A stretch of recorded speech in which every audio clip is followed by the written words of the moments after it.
A Republican senator and a Democratic senator have the same question for the FAA. If your budget is bigger, why are these airplane delays getting longer?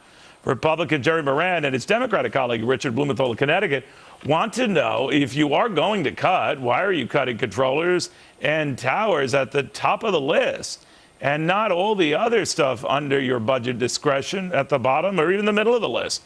Senator Moran quickly garnering a lot of support for what he's calling Protect Our Skies Act. More than 30 co-sponsors. Not too shabby, Senator. What do you really essentially want to know? Look, we understand these sequestration cuts. We question why these cuts, right? Absolutely. I mean, no business person would make the choice to cut the things that affect their customers the most. Why does government make that decision unless there's some motivation to try to get the consequences to be as dramatic and difficult as possible? Well, they say so they that we have all no get pressure choice, to do something Senator. different. I'm sorry, sir, but they say they have no choice. I don't know who's telling the truth on this, because I've looked into this, and apparently they have full discretion within a budget that includes lots of items. But they say that when it comes to these cuts, they're almost preordained, and these were the cuts to which everyone agreed. Now, I don't remember talking to a lot of your colleagues at the time, maybe you at the time, that sequestration would include automatically air traffic controllers, but maybe I just missed something. Absolutely not. There was no conversation about that. Incidentally, there was no conversation as late as last Thursday in front of the Appropriations Subcommittee that I'm on with the administrator of FAA, who never said a word about the furloughs that were going to be announced the next day. So this is there is nothing that requires the administration to choose this particular cut. And even if they were right, concede that point, we've tried to give them that authority, full flexibility. No, I remember that. No, you're right. I'd almost forgotten that, Senator, that you had said, all right, if these automatic cuts kick in, you, Mr. President, will have full discretion on what you cut.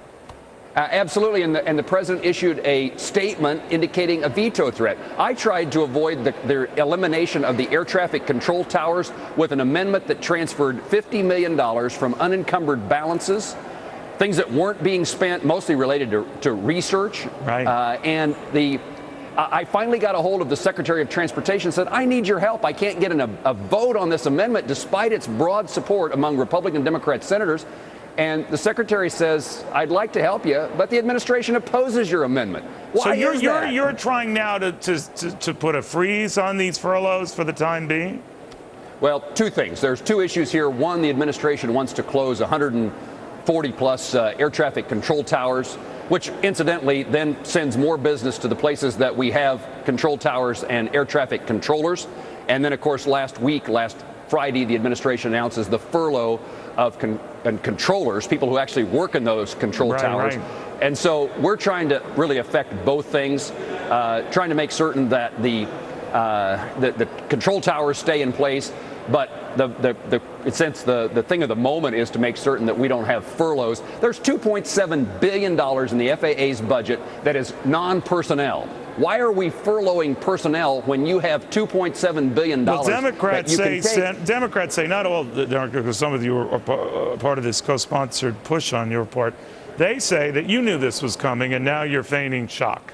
What do you say? No, I mean, no. First of all, we're talking about a reduction in the increase in spending.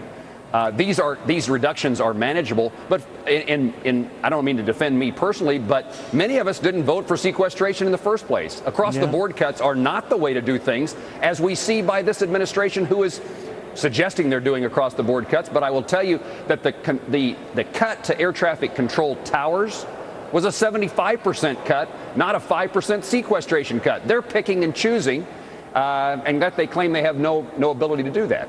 Very interesting. Senator, thank you. We'll track your progress, sir. We appreciate it. Thank you very much, Neil.